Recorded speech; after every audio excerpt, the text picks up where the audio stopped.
August 15 కేవలం ఒక తేదీ కాదు, మన చరిత్రను గుర్తు చేసే రోజు, మన భవిష్యత్తును నిర్మించే రోజు.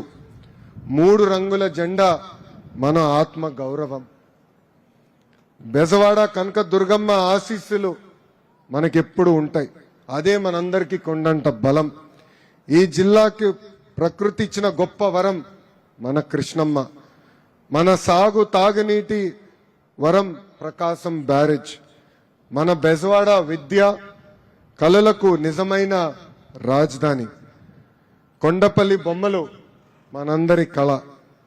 గడిచిన 2 ఏళ్లు నేను గుంటూరు జిల్లాలో జరిగిన కార్యక్రమాల్లో పాల్గొనడం జరిగింది. కానీ ఈ సంవత్సరం మీ అందరి అన్నగారు, నా ఒక్కరికే తాతగారు, విశ్వవిఖ్యాత నట సార్వభౌమ స్వర్గసీయ నందమూరి తారక రామారావు గారు నడియాడిన జిల్లా వేడుకల్లో పాల్గొంటాం. నాకు ప్రజలిచ్చిన గొప్ప వరం.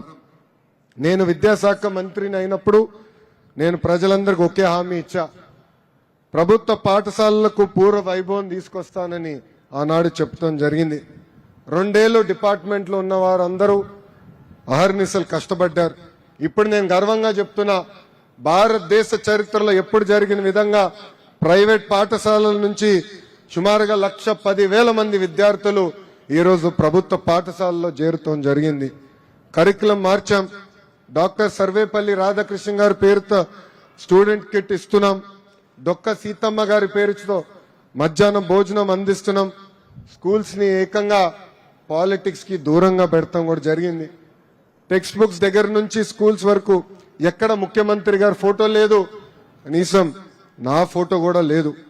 దేశ చరిత్రలో మొదటిసారి 10th లో ర్యాంక్ సాధించిన గవర్నమెంట్ స్కూల్ విద్యార్థుల ఫోటోలు ఏకంగా పేపర్ ఫస్ట్ పేజ్ లో మన ప్రభుత్వం ఇస్తాం జరిగింది. అమ్మకు చెప్పలేని పని చేయొద్దు.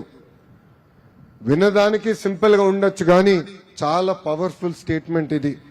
మహిళల్ని గౌరవిస్తాం, సమాజం అప్పుడే బాగుపడుతుంది. అలాంటి గొప్ప ఆలోచన ఉన్న నాయకత్వం ఈరోజు మన భారతదేశంలో ఆంధ్ర రాష్ట్రంలో ఉంది. కేంద్రంలో ప్రధాని నరేంద్ర మోడీ గారి నాయకత్వం, రాష్ట్రంలో గౌరవ ముఖ్యమంత్రి శ్రీ నరేంద్ర మోడీ గారి నాయకత్వం అహర్నిశలు మన కోసం అందిస్తున్నారు.